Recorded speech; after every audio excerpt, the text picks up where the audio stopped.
అత్త. వీడి నిద్రలో మాట్లాడుతున్నాడేంటి? ఏంట్రా రమేష్?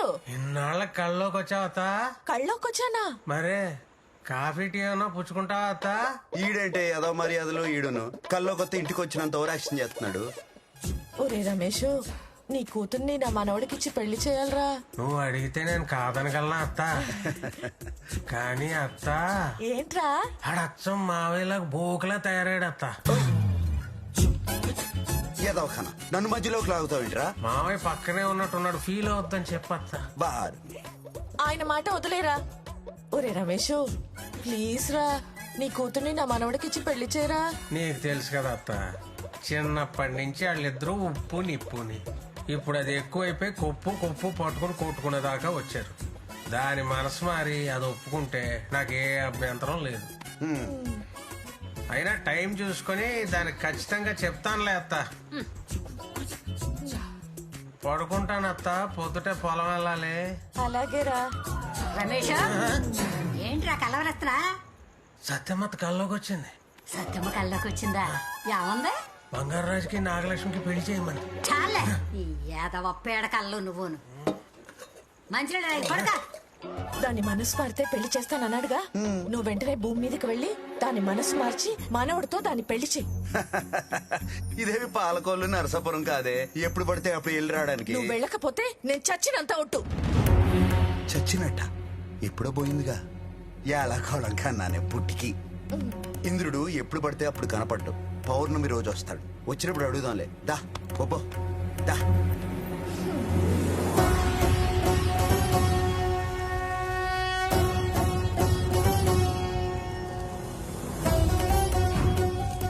యమధర్మరాజుల వారికి ప్రణామములు. తమరి ఆకస్మిక రాకకు కారణం? శివపురం గ్రామంలో ప్రతి 2 పుష్కరాలకి మహారుద్రాభిషేకం జరిగే ముందు ఓ అవరోధం గోచరిస్తుంది. దానిని అధిగమించడానికి శివానుగ్రహం పొందిన ఓ ఆత్మను కిందికి పంపించడం అవశ్యంగా మారింది. దైవ కార్యం నిమిత్తం బంగారాజు ఆత్మని భూమి మీదకి పంపించాల్సిన సమయం. ఆత్మని భూమి మీదకి పంపించటం ఏ ధర్మం? శివాజ్ఞ. శివాజ్ఞ తప్పక పాటిద్దాం. బంగారం, ఇందుని ఎలాగైనా ఒప్పించాలి. అయ్యి యముడు గారు, ఏంటి ఇలా వచ్చారు? చూసి చాలా కాలం అయింది. నరకంలో మన బేబీస్ ఎలా ఉన్నారు? ఏంటి ఏదో ఫ్రెండ్స్ తో మాట్లాడినట్టు మాట్లాడుతున్నాం? స్వామి, దయచేసి ఆయన్ని భూమి మీదకి పంపించండి. ఆ, నేను చెప్తానే ఉన్నానండి, పొద్దస్తమానం పొలం వెళ్ళినట్టు వెళ్ళొస్తానంటే కుదరదని. ఎందుకు వెళ్ళటం? నా మానవుడి జీవితం చక్కదిద్దటానికి దయచేసి పంపించండి. ఇది పాలకోళ్ళు నర్సాపురం కాదంటే ఎందే. నీ మాయ మాటలు నాకేం కొత్త కాదు బంగారాజు. ఆవిడ చెప్పిన మాట విని కిందకెళ్ళి నీ మనవడి జీవితం చక్కదిద్దిరా. ఇంకోసారి ఆలోచించుకోండి మరి. అన్నీ ఆలోచించుకునే చెప్తున్నాం. వెళ్ళి మీ మనవడి జీవితం చక్కదిద్దిరా. నీ మనవడి కళ్యాణమే లోక కళ్యాణం. సరే స్వామి, పద. నువ్వు ఎవరినైనా ఒప్పించేస్తావు పుట్టి. ఇక వెళ్ళు బంగారం, వెళ్ళి వాళ్ళిద్దరిని కలిపిరా. వెళ్తానులే. ఏంటి? ఏంటేంటి? వెళ్తే మళ్ళీ ఎప్పుడు వస్తానా ఏంటో. ఎల్లే ముందు పాలి.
లెక్కలు చెప్దామంటే టైమే దొరకట్లేదు. బంగారాజు, నానమ్మ పోయిన దగ్గర నుంచి నిన్ను నీ ఆస్తిని కంటికి రెప్పలా కాపాడుకుంటున్నావురా.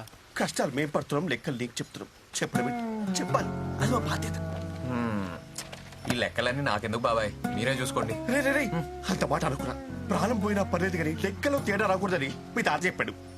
ఎవడు చెప్పాడు? ఈడికి నాకా? నీకెలేవా, నువ్వు ఇప్పుడు ఎక్కువ వినకపోతే నా మీద ఒట్టే తప్పదు. సరే పదండి చూద్దాం. పద పద. దా అమ్మ, కొబ్బరి తోట మనకి 50 ఎకరా ఉంది. ఎకరాకి 2000 బోండా, ఎకరానికి 6000 కదా. మొత్తం 1,00,000 బోండం. సో బోండానికి 2 రూపాయలు అంటే 2 లక్షలు. ఇదిగో 2 లక్షలు.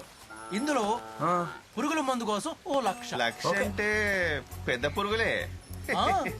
మొదలెట్టు. రొయ్యల చెరువు 50 ఎకరం.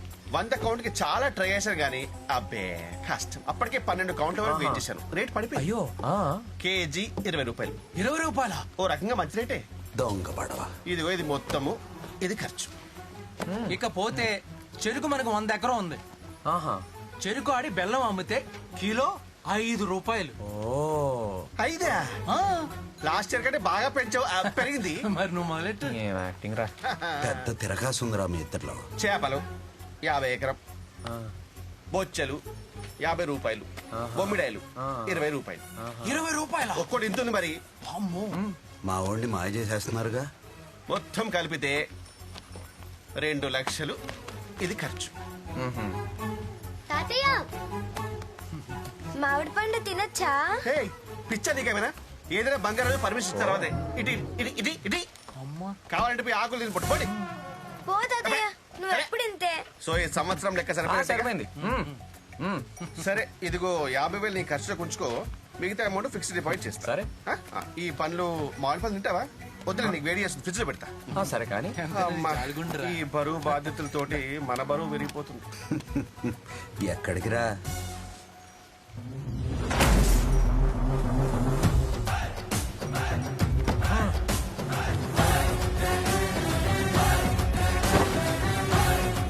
వాసివాడి తస్సదియా. తస్సదియేనా?